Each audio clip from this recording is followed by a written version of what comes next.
What's up, Super Players? It's your host, Tony G. Check out Popo's Kitchen for those super deals. Just use Super Players at checkout for that super discount.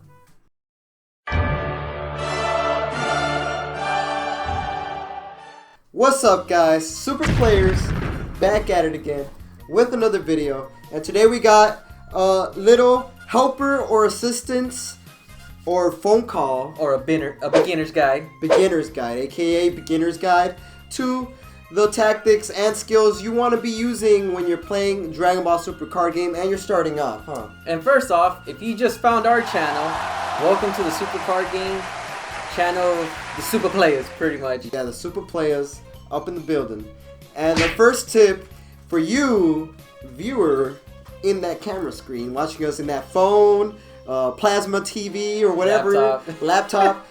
Number one thing you guys want to do is build a deck that revolves around your playing style. Yep, so if you're an aggro player and if previous card games you like to attack, and go for winning, then build an aggro deck, because that's what you're pretty much used to. Yeah, build something that's aggressive, right? And if you like control, then build a deck that revolves on controlling the situation and the play area and all that. So it's ultimately up to you and what you feel comfortable. So transitioning from a different card game to this card game will be a lot easier for you, right? Yeah.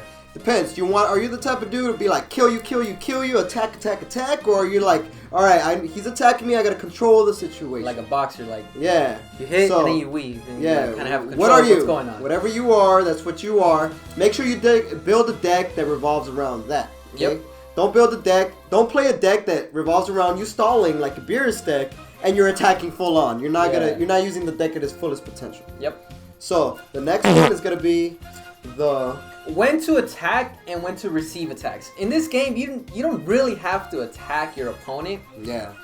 Just know when to take a hit if you need to, because honestly, if you negate the wrong attack, that could ultimately change the entire game. Yeah, exactly. So you got to be careful when to negate or when to receive an attack and when to give it, because that could honestly put you in a little jar like Mafuba, and then just stall you out completely with your boss monster.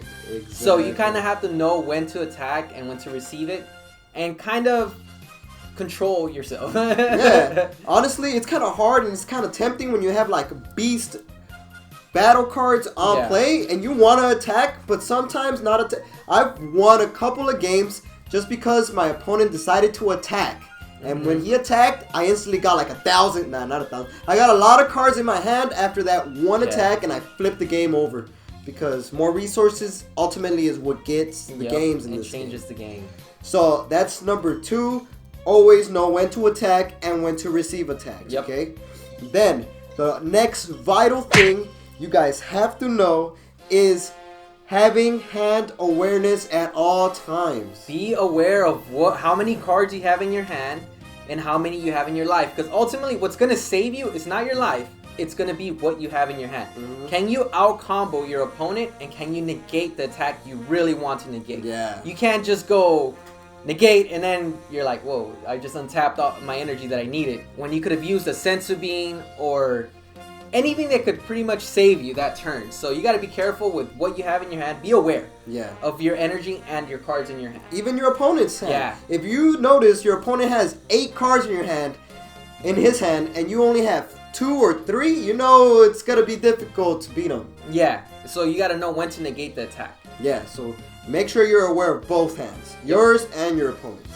The next thing for you guys that are just starting off the game that need to know is you need to have a way in your deck to awaken yourself. Yeah, because that's what's going to give you your draw power if you end up losing your hand. When can you awaken and when to awaken? Oh, yeah, when to awaken. Too. Yeah, so if you're trying to like awaken early game and you're running let's just say a stall deck, like for example, you said Beerus. You want to be able to awaken a lot sooner so you can pop those level 3 or lower cards so your opponent cannot evolve. And that's what you're trying to do. With Vegeta, kind of control when to awaken when you take the critical hit. Take the life for the critical attack. Yeah, so any leader that has a form of awakening itself is a good leader overall. You don't even have to worry about when to awaken yourself or not. But for those leaders that don't, you need to have a way to awaken yourself. Like Broly, Vegito. Yeah, you need to awaken yourself because then you'll play those jerk. I like say jerk because it hurts when they don't attack you, your leader, and then you're just like stalling out and your opponent is awakened and he has like 1,000 cards in his hand. You'll stay with a little bit. Yep. Find a way to awaken in your deck. If you can't awaken yourself, you need to find a way. Results of training, TN, Kaba. Those are forms of awakening yourself. Okay? Yep. So have a way to awaken. Very, very vital. And one of the other things you guys gotta know is you don't always have to throw an energy down. Nope. So if you're trying to ramp up energy, then do it.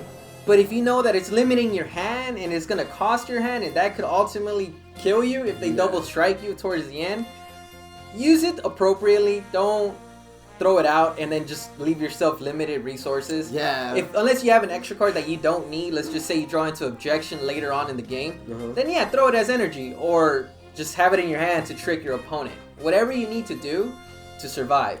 Yeah, like the other day I was at a tournament and this guy literally had like 17, 18 energies on me. And he kept throwing more for no reason. Just to do it? Just to do it. He didn't even have anything with 18, 17 energies he could throw out. He just kept doing it for no reason. And it was pretty funny.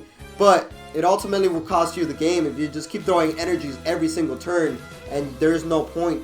There's no reason for it. Yeah. So you don't always have to do it. So those are going to be a couple of the tips that we wish we knew when we first started, because in the beginning I was like always attacking, awakening people and just taking fast, hits, you're like yeah, and then you're like wait, and then my opponent has like a lot of cards and he never attacked me. Yeah. So these are the tips that we would have loved to learn when we first started, and we learned the hard way in the comment section and also in person in tournaments by getting all those L's. But now we're getting better, and now we're winning in tournaments. Yep. And we're getting promos, so we're doing it, guys. So hopefully you guys are out there winning in tournaments as well. Go to your local tournaments. Support them. Get those promo cards into that shop. Yeah. And just kill the game, you guys. And spread the fun, right? Spread the fun. Ultimately, it's a great game. Yeah. And from both of us, y'all stay super. Whoa. Whoa. Whoa. We stay super. Ay. Super player for life. We stay super. Ay. Super players, alright. We stay super. Whoa. Even after life. We stay super. Whoa. Super players at night. Let a super player come and play the game. Super player choose through with no shame. Super player type of dude who cannot be tamed. Super players got no shame. Everybody here wanna know my name. Type of dude who wins every game. I'm the type of guy, stay super fly. Don't know why, all I gotta say. Boy from LA, play, all dang day. I'm that super player all day. Stay cray, orderly.